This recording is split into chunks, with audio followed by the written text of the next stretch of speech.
Simulan na natin ang balitaan. Narito ang malalaki at makabuluhang balita ngayong araw.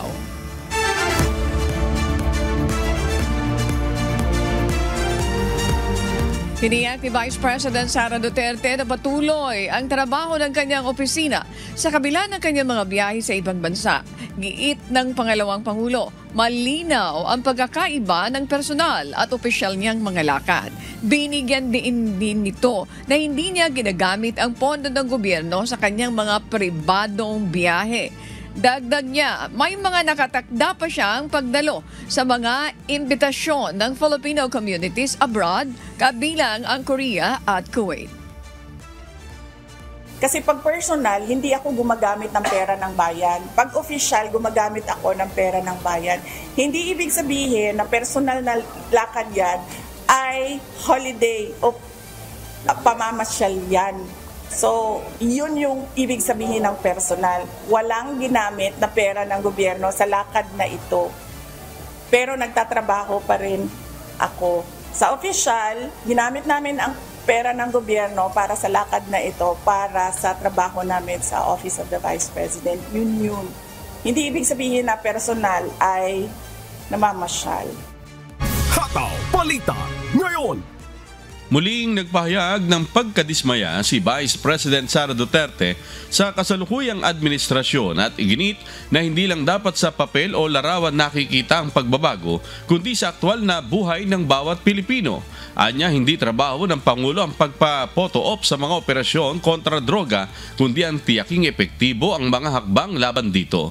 Pinuna rin niya ang ipinagmamalaking bloodless drug war at sinabing masusukat lamang ang tagumpay nito sa pagtatapos ng termino ng Pangulo. Dagdag pa niya dapat mag-focus ang liderato sa konkretong aksyon at hindi sa pagpapaganda ng imahe. Alam niyo, nung bumagsak yung ratings niya, napansin niyo, nagpo-photo op siya na nagtuturo siya, nagpo-photo op siya, nag-ayos siya ng blackboard. Ngayon, nagpo-photo op siya sa drugs.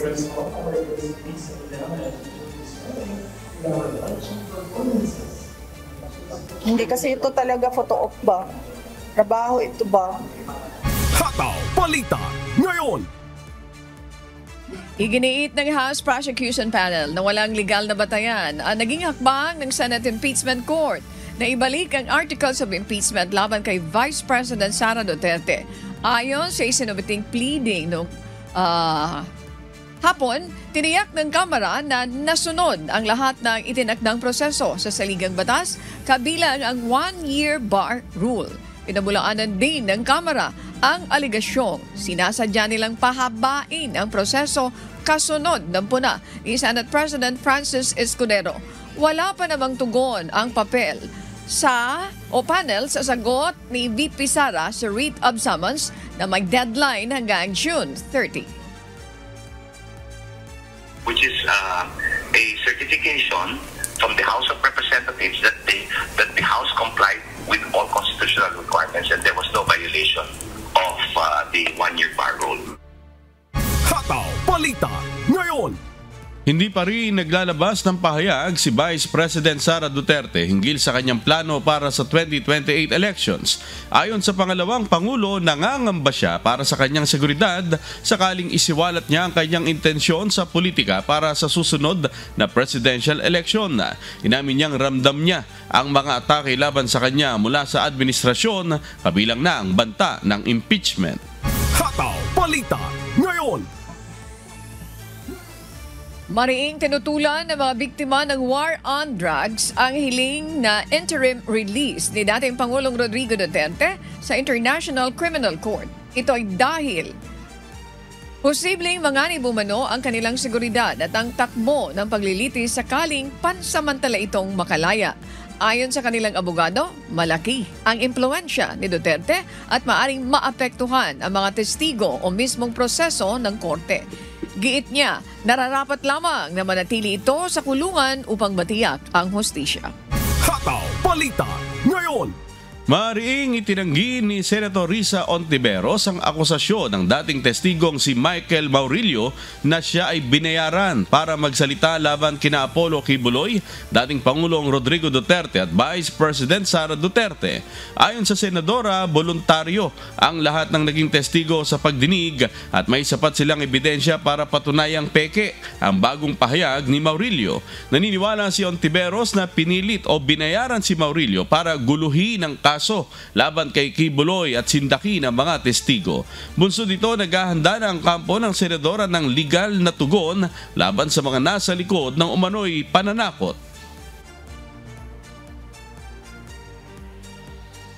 Lahat ng sinabi ko at kasama ko doon na nag-witness sa Senado ay ginawa lamang ni Sen. Risa upang papagsakin si Pastor at ang buong kingdom at kunin ang kanilang mga ari-arian. Ngayon po ay hinahanap at tinatakot ako ni Sen. Risa. Hataw Balita ngayon.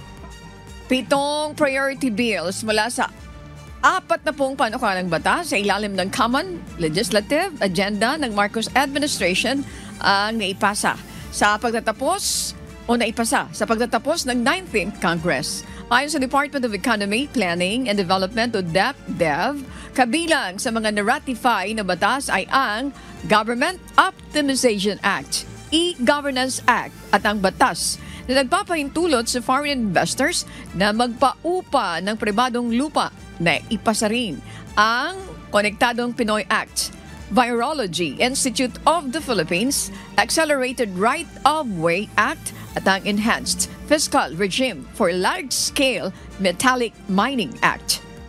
Hataw Balita ngayon. Naka-standby na ang 60 technical divers ng Philippine Coast Guard para sa posibleng search operation sa Taal Lake kaugnay sa mga nawawalang sabongero. Ito'y kahit wala pa silang natatanggap na formal na request mula sa Department of Justice. Ayon sa PCG, malaking hamon ng lalim at lawak ng lawa kaya't handa silang humingi ng karagdagang tulong mula sa Philippine Navy. Tiniyak naman ng PCG at Navy ang kahandaan ng kanilang mga tauhan sakaling formal nang simulan ang operasyon. Upon issuance ng statement ng Secretary Remulla that time, nag-deploy na ang Coast Guard District Southern Tagalog ng ating tao to conduct the seaborne patrol operations. And naka-standby na rin naman po ang ating mga technical divers. So in case nakakailanganin na mag-start na po yung operations, then we are very ready. Hataw Balita ngayon.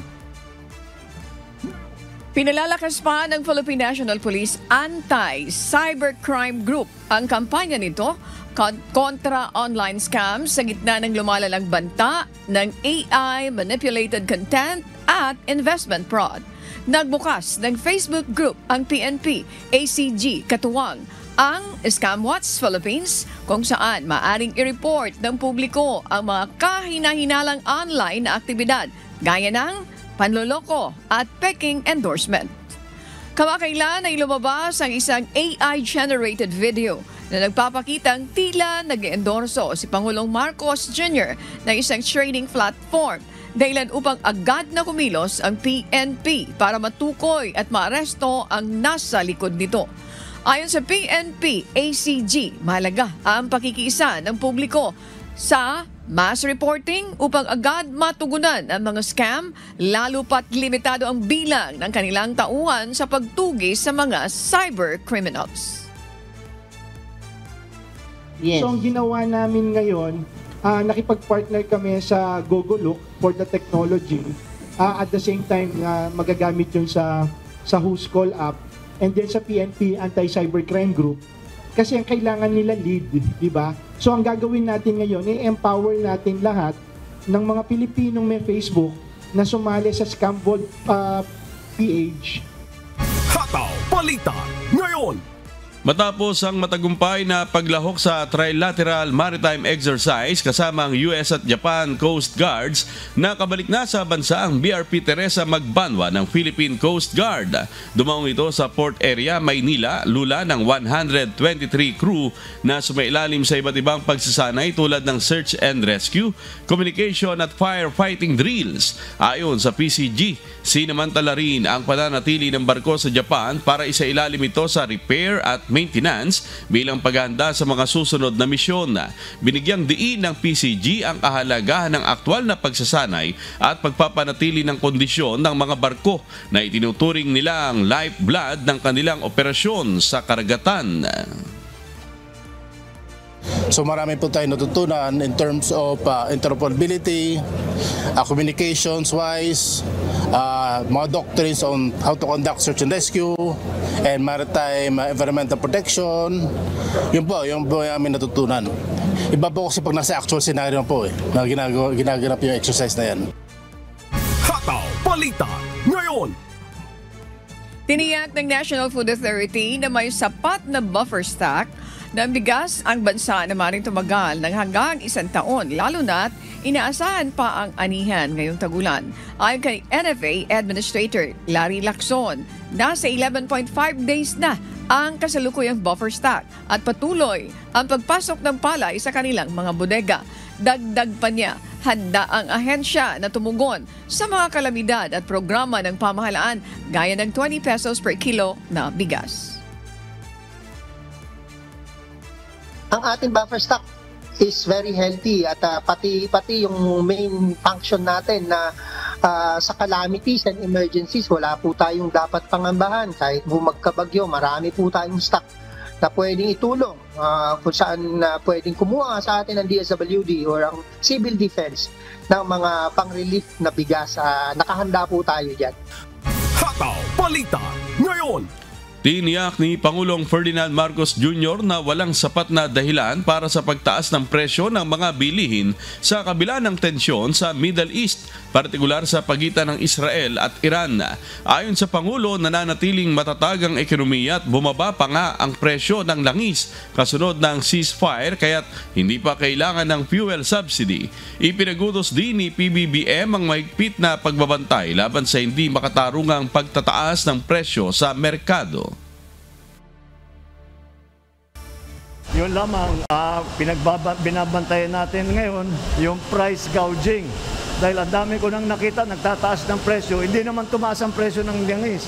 So yun ang babantayan natin ngayon. Hataw Balita ngayon. Nilinaw ni Senate President Francis Escudero na walang kapangyarihan si Pangulong Ferdinand Marcos Jr. na suspendihin ang buwis sa langis kahit pa tumataas ang presyo nito dahil sa tensyon sa gitnang silangan. Paliwanag ng senador, tanging Kongreso ang may kapangyarihang mag-amyenda o magbawas ng buwis at hindi maaring basta ipatupad ng ehekutibo ang umiiral na batas.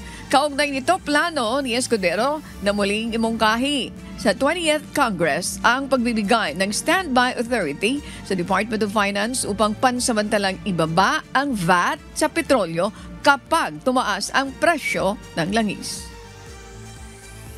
Walang kapangyarihan ng Pangulo magsuspende ng buwis. Ang pwede sigurong gawin o mangyari para sa akin ay pag-aralan habang recess ang Kongreso. Kung may mga tariff o duties pa na binabayaran, pwedeng tanggalin muna yon para hindi gaanon tumaas ang presyo sa panahong ito. Hataw Balita ngayon. Nakikita ng Department of Energy ang unti-unting pagbaba ng presyo ng langis sa world market matapos ang ceasefire sa pagitan ng Israel at Iran. Mula mahigit $70 kada bariles, bumaba na ito sa $68 dahilan upang asahan ang posibleng malakiang rollback sa presyo ng produktong petrolyo sa susunod na linggo. Ayon sa DOE, patuloy nilang minomonitor ang galaw ng presyo hanggang Biyernes upang matukoy kung magtutuloy-tuloy ang pagbaba nito.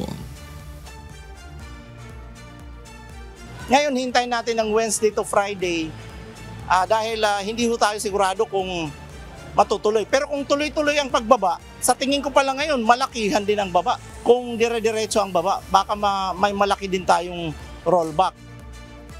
Hataw Balita ngayon. Tiniyak ng Department of Foreign Affairs na magpapatuloy ang voluntary repatriation ng mga Pilipinong nasa Israel sa kabila ng umiiral na ceasefire sa pagitan ng Israel at Iran. Ayon kay DFA ayon sa DFA, patuloy nilang tutulungan ang mga kababayan natin nais bumalik sa Pilipinas. Sa ngayon ay nananatili pa rin ang Alert Level 3 sa Israel at hinihintay pa ng ahensya ang opisyal na rekomendasyon ng Philippine Embassy sa Tel Aviv kung dapat nang ibaba ang alerto. Hataw Balita ngayon. Inilarawan ng ilang repatriated overseas Filipino workers o OFW mula sa Israel ang pagod, puyat at trauma na kanilang naranasan sa araw-araw habang nagpapatuloy ang airstrike sa pagitan ng Iran at Israel.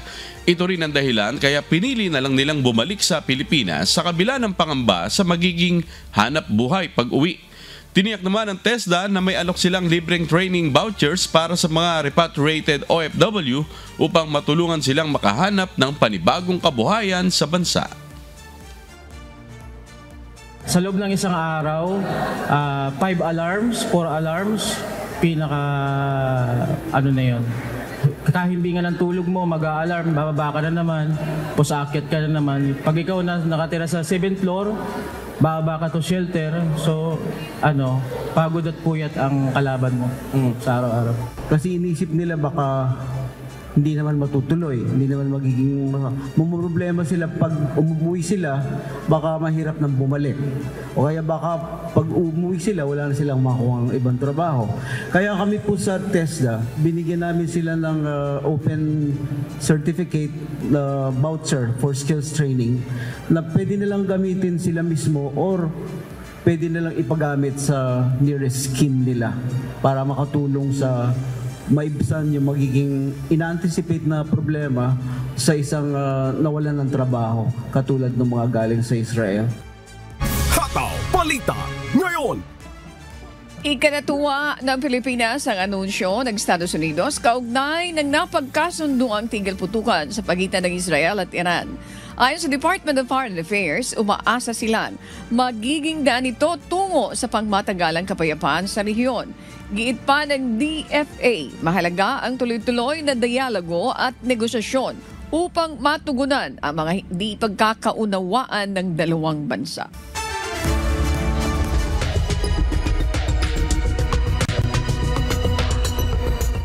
Isang mahalagang kasunduan ang nilagdaan ng Nigeria at Brazil na may layong palakasin ng agrikultura, enerhiya, seguridad sa pagkain at depensa ng nabanggit na mga bansa.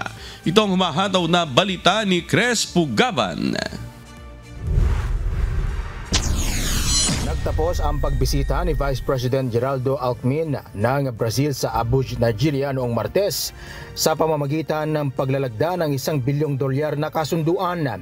Ayon kay Nigerian Vice President Kassim Shettima, layunin ng nasabing kasunduan na palakasin ang agrikultura, food security, energy at defense ng West African nation. Itinuturing naman itong isang strategic move sa pag-modernize ng sektor ng agrikultura at mapababa ang pag-aangkat ng pagkain para sa 200 milyong mamamayan ng Nigeria. Binigyang diin din ni Shettima na matagal na ring nilang nais magawa ang mga hagbang na makahikayat ng seryosong investment sa produksyon ng gas at renewable energy. Ito ay upang makamit ang layunin ng Nigeria na magkaroon ng $1 trilyong pagdating ng 2030. Crespo Gaban, humahataw sa balita ngayon.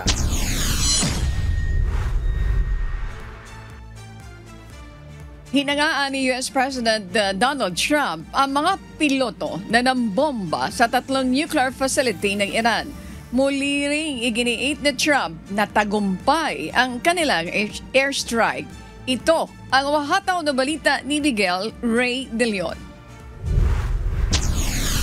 Sa naganap na NATO summit, muling pinuri ni US President Donald Trump ang mga piloto na nagsagawa ng military strikes laban sa mga nuclear facility ng Iran. This was an unbelievable hit by genius pilots and genius people in the military, and they're not being given credit for it because we have scum that's in this group. Kasabay nito, binatikos din ng Pangulo ang mga news outlets na nagsasabing manong hindi ganap na nasira ang mga site at napadalay lamang ito ng ilang buwan. Ito ay base na rin sa ulat ng Defense Agency na nagsasabing naipasara lamang ang mga pasukan sa ilalim ng pasilidad pero hindi nasira ang mga nuclear facility sa loob at may mga centrifuge rin na nananatiling buo. Naniniwala naman ang Israel na tagumpay ang opensiba ng US at nagbunga ito ng pagkasira sa banta ng nuclear weapon mula sa Iran. Miguel Rey de Leon, humahataw sa Balita Ngayon. Nakakaranas ng pagbulusok sa presyo ng langis matapos pumayag ang Israel sa isang ceasefire sa Iran, ngunit muli itong nakabawi habang sinusuri ng mga investor ang katatagan ng ceasefire at ang demand outlook. Itong mahataw na balita ni James Bontuyan. Nagkaroon ng pagtaas sa presyo ng langis nitong mga nakaraang araw dahil sa pangamba na maaaring maantala ng Tehran ng global supplies sa pamamagitan ng pagharang sa Strait of Hormuz. Umabot ang presyo ng langis ng $81 kada bariles mula nang magsimula ang missile strikes na nagdulot ng pangamba sa pagtaas ng gastusin. Ngunit nang maglabas ng pahayag si US President Donald Trump hinggil sa pagpayag ng dalawang bansa sa isang ceasefire, tumaas ang stock market sa US, UK at Europa, samantalang bumaba naman ng 5% ang Brent crude, ang international benchmark, at umabot ng mas mababa sa $67 kada bariles noong Martes. Ayon kay Priyanka Sakdeva, senior market analyst sa Philip Nova, kung susundin ang ceasefire, maaaring umasa ang mga investor sa pagbalik sa normal ng presyo ng langis. Samantala nitong Miyerkules, bahagyang nakabawi ang presyo ng langis. Ang Brent crude futures ay tumaas ng 46 na sentimo o 0.7% sa $67 at 60 sentimo kada bariles. Ang US West Texas Intermediate o WTI crude naman ay tumaas ng 43 sentimo o 0.7% sa $64 at 80 sentimo. Ayon kay Giovanni Staunnovo, commodity analyst sa UBS, bumaba ang pangamba tungkol sa pag-aantala ng supply ng langis at ang demand ay nananatiling matatag sa US. Nakatulong din ang pahayag ni Federal Reserve Chair Jerome Powell na may posibilidad na ang unang rate cut ay maging epektibo sa July 2025. James Bontuyan, humahataw sa Balita Ngayon.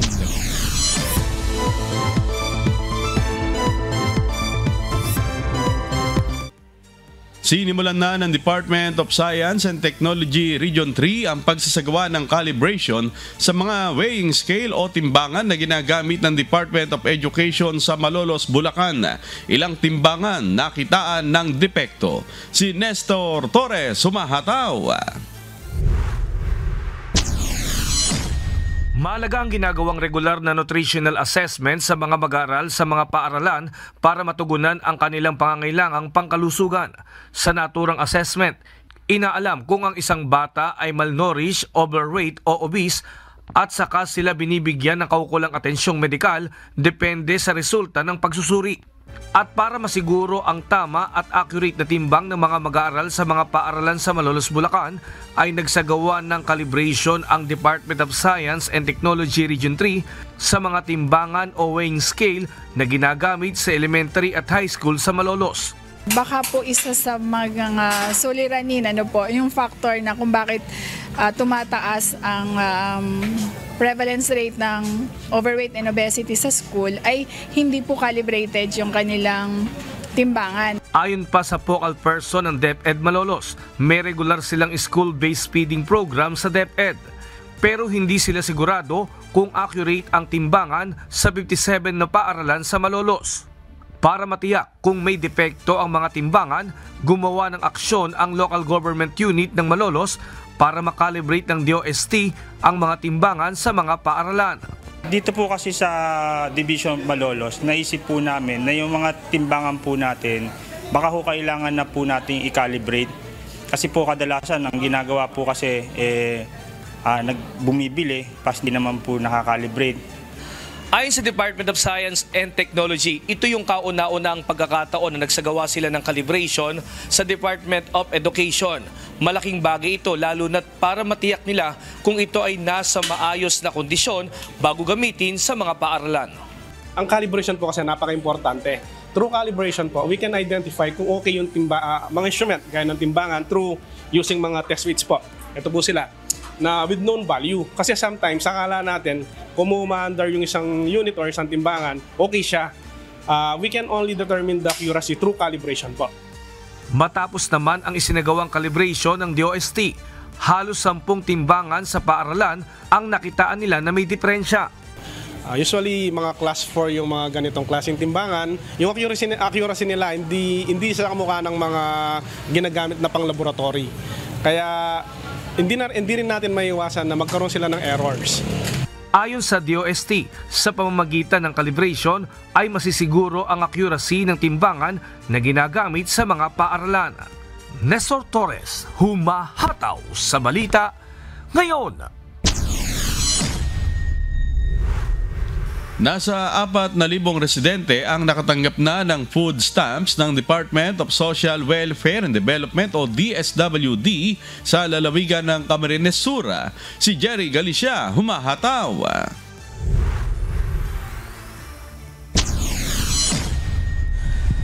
Nasa 15 bayan sa lalawigan ng Camarines Sur ang nakibahagi na sa programa ng Department of Social Welfare and Development o DSWD Walang Gutom Programa.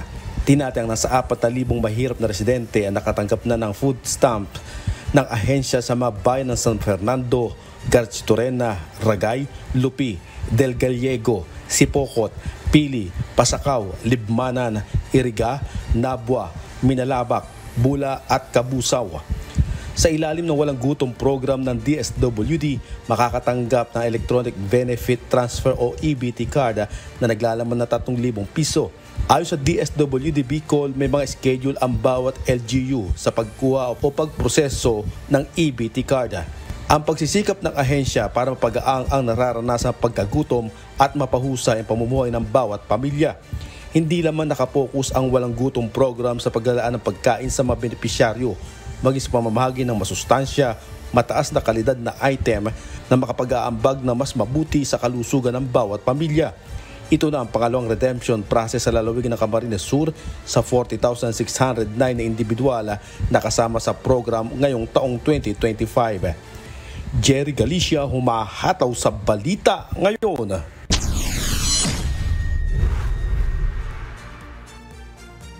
Iniimbestigahan ng lokal na pamahalaan ng Tubogon, Cebu ang iligal na pagtatapon ng medical wastes sa gilid ng kalsada sa barangay Libho. Ilan sa mga medical waste na nakita ng mga residente kahapon ay ang itinapong syringe, medical tubing o dialysis tubing at blood collection tubes. Agad naman itong ipinagbigay alam sa lokal na pamahalaan dahil sa posibleng panganib nito sa kalusugan ng komunidad. Sa inisyal na investigasyon ng Barangay Libho at Tubogon Sanitary Health, pinaniniwala ang mga nasabing itinapong medical wastes ay mula sa isang private medical laboratory sa Bogo City. Desidido naman ang lokal na pamahalaan ng Tubogon na magsampa ng reklamo dahil sa irresponsableng pagtapon ng mga medical wastes. Hataw Balita ngayon. Mas mapataas na ani at mas dekalidad na mga pananim, yan ang layunin ng kauna-unahang state-of-the-art soil laboratory sa bansa na kamakailan lamang ay formal na binuksan sa lalawigan ng Agusan del Sur. Si MJ Vasquez, humahataw. Formal na binuksan sa bayan ng Prosperidad ng pamahalaang panlalawigan ng Agusan del Sur ang kauna-unahang state-of-the-art soil laboratory sa bansa. Sa pamamagitan ng bagong laboratorio, matutulungan na ang mga magsasaka sa pagkilala sa uri at katangian ng kanilang lupang sakahan at upang malaman ang pinakaangkop na pataba o fertilizer para sa pananim. Kaya ng bagong laboratorio na magproseso ng nasa 50 hanggang 100 sample ng soils, plants, water, fertilizer at maging gas sample na makukuha ang resulta sa loob ng 2 hanggang 3 araw. Ang naturang proyekto ay pakikipagtulungan sa Australian Center for International Agricultural Research kung saan dinaluhan din ang inaugurasyon nito ni Australian Ambassador to the Philippines, Hei Kyung-yu. Matatagpuan ang nasabing laboratorio sa loob ng compound ng Provincial Government Center ng Agusan del Sur. Itinuturing ang proyektong ito bilang isang malaking hakbang ng pamahalaan tungo sa makabagong agrikultura at mas pinabuting produksyon sa sektor ng pagsasaka sa rehiyon. MJ Vasquez, humahataw sa Balita Ngayon.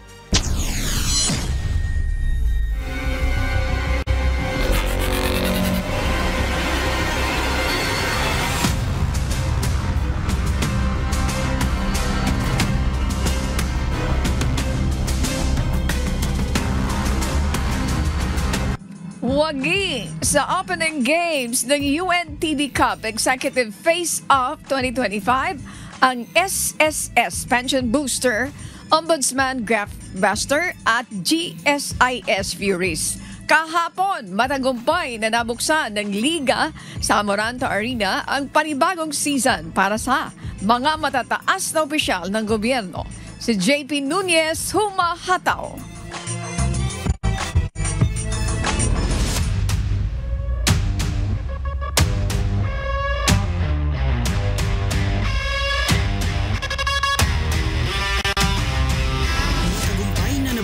Kahapon ang panibagong season ng UNTV Cup Executive Face-Off 2025, ang nag-iisang liga ng mga public servants. Isinagawa ito sa Amoranto Arena sa Quezon City.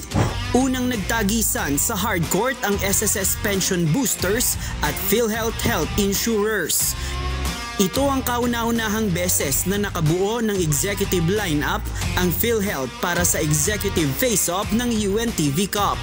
Na-dominate ng SSS Pension Boosters ang PhilHealth Health Insurers sa lahat ng quarter ng game, kung saan lumamang sila ng 23 points sa pagtatapos ng laban sa score na 72-49.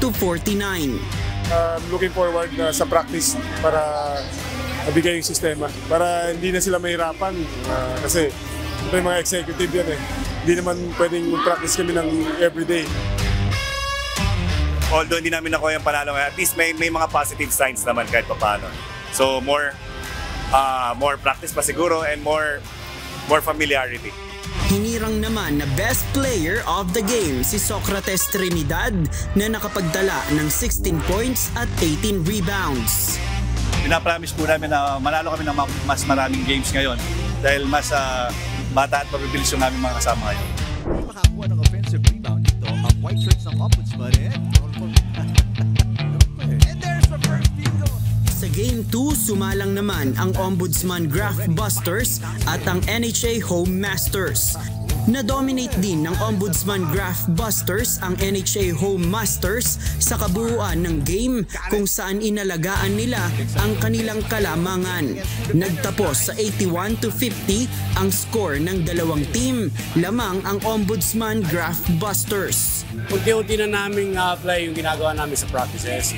And then, nakita ko naman yung unity ng team. Nakita ko nag-gel na sila kahit paano. At the same time, napipilitan sila tumakbo. Kasi yun talaga sistema eh, no? Talagang gano'n ang laban namin. Pero kahit kami hindi nagwagi, bawi na lang kami. Pero it's a good game anyway. No? You give them credit, malalakas talaga sila eh. Hinirang na best player of the game si Ian Mateo ng Graph Busters na nakapagtala ng 17 points, 7 rebounds, 2 assists at 4 na steals. 3 times a week kami nagpa-practice, conditioning, and of course, yung mga practices namin, itry lang namin siyang isingit sa may schedule namin. Kanina pa lang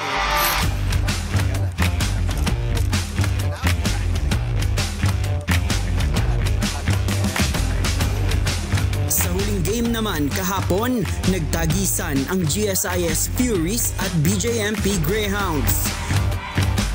Halos nagpapalitan lang ng score ang dalawang grupo, pero nanaig ang GSIS Furies sa kanilang opensa. Sa fourth quarter ng laban, tila pinilit pang idikit ng BJMP Greyhounds ang kanilang score, subalit kinapos pa rin ito, kaya nagwagi ang GSIS Furies na may 7 kalamangan sa score na 81-74. Ano lang talaga, kumbaga camaraderie namin, yung sabi ko as a family tayo, tulungan lang tayo, yun lang, maiwan yung kakampi natin, tulungan natin, yun lang, tapos enjoy lang natin yung laro. Yung inside presence talaga nila, yun talaga yung pinaka-god nila. Tapos sumabay yung 32 nila na nagsi 3 points, hindi namin na-prevent yun. Nahati ang bracket ng 14 na koponan sa tig-2 grupo. Single round robin ang magiging laban sa kada grupo kung saan bawat team ay maglalaro ng 6 na game. Pipiliin ang 4 na team sa kada grupo para maka-advance sa quarterfinals ng liga at hanggang umabot sa championship match. Matatanggal naman ang 3 team na hindi papasok sa top 4. Abangan ang susunod na schedule ng game sa official Facebook page ng UNTV Sports. Win in sports, win for charity. JP Nunez, humahataw sa balita ngayon.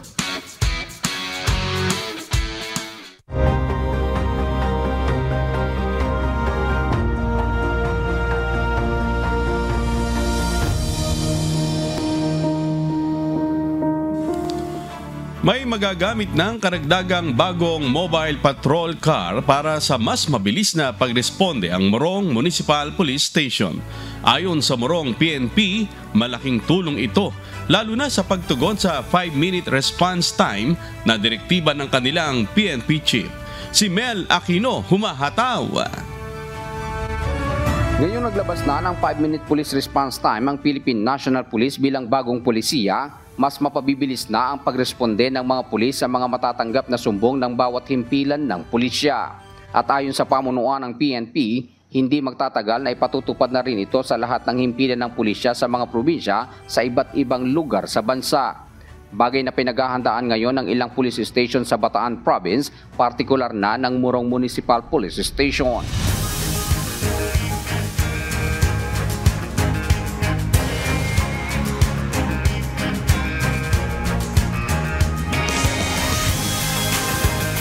Formal nang isinagawa ang turnover ceremony ng bagong sasakyan na magagamit sa pagpatrolya sa kabuuan ng bayan ng Morong.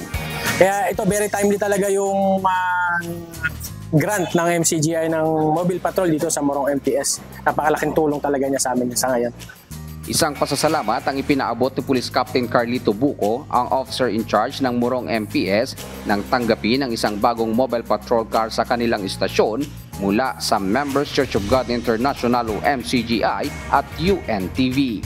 Sobrang laking tulong to yung donation ng MCGI na patrol vehicle.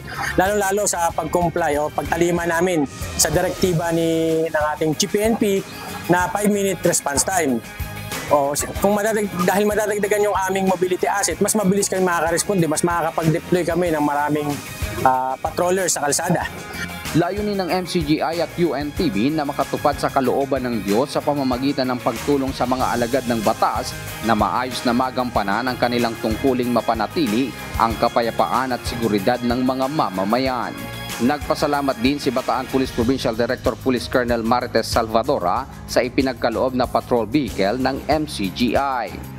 Opo, makikita po natin itong bago na ibinigay ng ating Sir Kuya Daniel Rason na sasakyan na malaki pong tulong yan para sa ating kapulisan at sa mamamayan. Sir Kuya Daniel Rason, maraming salamat po sa binigay nyo. Hindi po nagdalawang isip po si ating Sir Kuya Daniel Rason na binigyan po tayo, kaya masaya po kami kasi makakapag-serbisyo kami, may bibigay namin yung serbisyo sa ating mamamayan sa pag-iikot at pagpapatrolya at the same time mapanatili yung peace and order at yung mga krimen ay mabawasan sa ating area dito sa Morong.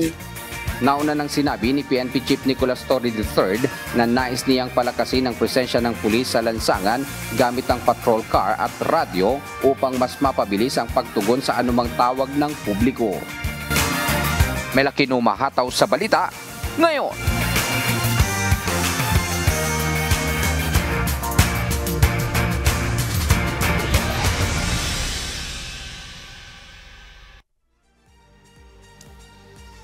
Ayan, maraming salamat. Police Colonel Salvador, tawag kay Kuya, Sir Kuya. Maraming salamat. Tsaka, Ani, napakaganda niyan no? Tama? Na yung masuportahan yung mga PNP sa kanilang mga pangangailangan, kagaya niyang mobile patrol car, tsaka yung radio na kailangan nila para sa mabilis na pagtugon pagka mayroong mga kailangang tugunan, lalo na ng mga krimen, Ani? That's correct. That's very vital. You cannot move fast without the without the car. Hindi naman po pwedeng maglalakad, di ba po? So napaka-importante po yan sa pagtugon doon sa kautusan ng bagong PNP chief. At alam mo, amigo Sherwin, gusto rin natin na bigyan ng daan yung ating mga kababayan na nagnanais na manghingi ng tulong, mga medical needs nila. Ang MCGI Clinic ay laging naririyan. Siyan sa mga pinagkakaloob po, bahagi ng MCGI Cares sa amigo Sherwin. Kagaya bukas kung loloobin uli sa Marikina, di ba? Every Friday yon yung ating charity center diyan sa correct. Marikina. Opo, every Friday. At doon, lalo-lalo na yung may mga sakit sa mata. Yung may mga sakit sa mata, yung may mga katarata, yung po may mga pterygium, at ganun din yung may mga problema sa ngipin. Lahat naman po ay nati-check up dyan, yung mga may sakit, tinitingnan at nabibigyan po ng mga libreng mga gamot. Kaya doon sa ating mga kababayan, take advantage of that para hindi na po kayo gagastos. At pinag-usapan namin kahapon, hindi mo na sinagot, ano ba yung team mo? Ano ba yung team nyo sa UNTV Cup? Ayun. Amigo Sherwin. Ayokong banggitin, syempre. Secret na lang muna. Pero maganda yung laban. Secret lang, di ba? Oo, yung darating na UNTV Volleyball League Finals sa linggo ito, yung Game 3. Kasi napakaganda nung laban nung nakaraang linggo ng PNP tsaka BFP. Kala nga namin tapos na champion ng PNP pero humataw at bumawi itong BFP. Kaya meron pang Game 3 sa darating na linggo ng alas 4 ng hapon na Ang humataw yung Bureau of Jail Management and Penology, tama? Sa volleyball, di ba? Bureau of Fire. Bureau of Fire Protection. Bureau of Fire, I'm sorry. Bureau of Fire. So, ibig sabihin, akala natin yung PNP ang hahataw. Ano po, di ba? Talaga, pero ilan lang yung hinahabol. Kaya talagang nakakabuntong hininga. Ayan. Pero tama ka, hindi namin sasabihin. Secret lang kung ano yung team namin. Kasi paras naman natin mga kaibigan yan na amigo Sherwin. Kaya lang, ulitin po natin, may mananalo at mananalo. Congratulations in advance dun sa mga mananalo. Amigo, ayan. I think it's time to say bye-bye. No, meron tayong shout-out, Ani. Adet. Opo, may shout-out. Binigyan tayo ng daan para may shout-out tayo. Go, please. Ayan, syempre, shout-out sa aming unika iha. Ayan, nakikinig ngayon si Elisea na nagdiwang ng kanyang ika-10 kaarawan na kahapon na Ani. So, salamat po sa lahat ng bumati at bumisita para sa kanyang celebration. At syempre, shoutout din kina Christian Lopez na kasama natin ngayon, kay Jerickson Bunyag at sa kanyang may bahay na si Jonah. And of course, sila Amihan Liba, sila Almira Beroya, Bibian Reyes at sila Matmat, Mikey at Balo. Ayan, Ani. Happy birthday sa unika iha mo, amigo Sherwin. Syempre, Mami Beth Rason at ganun si Daddy Dan. At syempre si Attorney Ruth Soriano, BP Ruth, good morning. And Attorney Mel. And of course si BP Joseph, BP Bong, BP Jerry, BP Noli, Ma'am Nina Domingo. At syempre si GMJ Eusebio. Good morning. And Ate Erlene Rason. Eto na, dito sa Radio Mobile Booth, narito si Alex Montesa, si Jose Ibanez, si Brad Jobert Paraon, kasama si Bernie. And syempre mga kasambahay, dyan naman sa loob, nariyan si Rodrigo, si Marvin, si Joshua, si JL, si Justin, si Nars, si Chriselen, si Arian, si Ronald, si Baldog, si George Ibardalosa, si Conrad, si Sam, at syempre, si Adet, kasama din si Ma'am Jaisel. At hindi natin kalilimutan, doon sa radyo, nakalimutan nyo, nandoon si Ian. Naroon si Ian at saka si Races, si Carl, and of course si Aljan. Ayan. Opo.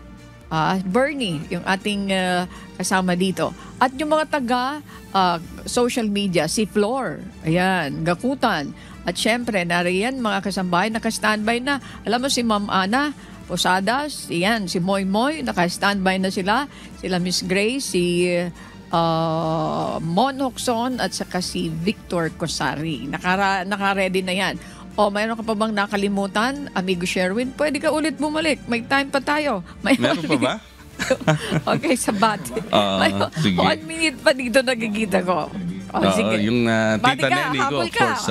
Tita Neni La Pastora, si Ate Miriam, si Ate Lulu, ayan, mga suki rin natin. And of course, sa aking may bahay, si Glenda. Ayan. Ganun din po sa mga taga-subaybay sa buong Pilipinas at sa iba't ibang panig ng mundo. Ganun din po sa mga tagapakinig ng Hataw Balita ngayon sa Radyo La Verdad 1350.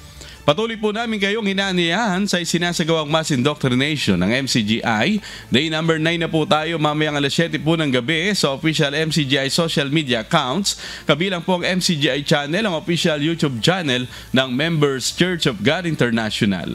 Patuloy din po namin kayong hinaaniyahan na makiisa sa Global Prayer for Humanity tuwing Lunes hanggang Biyernes alas 9:30 ng gabi. Ito po ay nakastream ng live sa lahat ng MCGI social media accounts. Ang Global Prayer for Humanity ay bukas po sa lahat, anuman ang inyong relihiyon o lahi.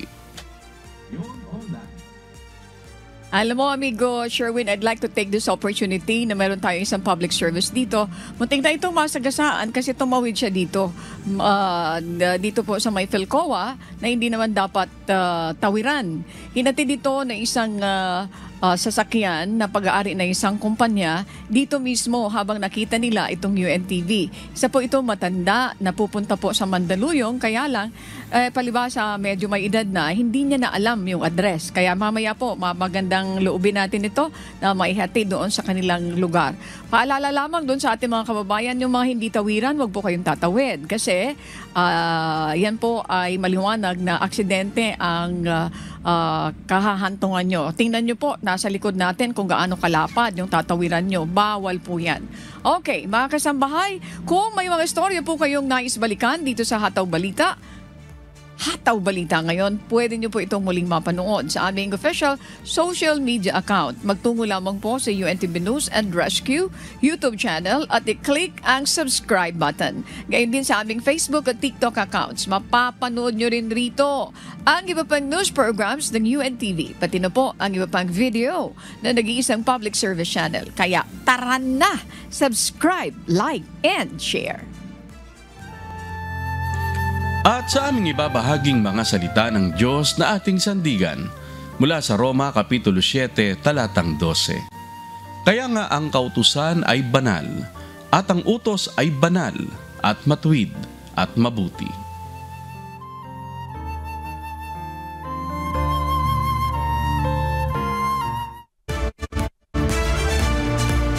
Yan po ang mga humahataw na balita ngayong maga ng Huwebes, ika-26 sa buwan ng Hunyo 2025. Ako po ang inyong amigo, Sherwin Kulubong.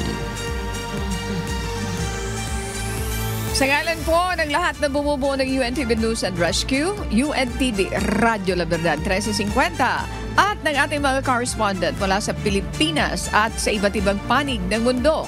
Ako naman po, si Annie Rentoy. At dito sa UNTV at UNTV Radyo La Verdad 1350, Diyos ang aming sandigan, serbisyo publiko ang aming pinahahalagahan. Susunod na po ang Good Morning Kuya. Salamat po sa Diyos at magandang umaga.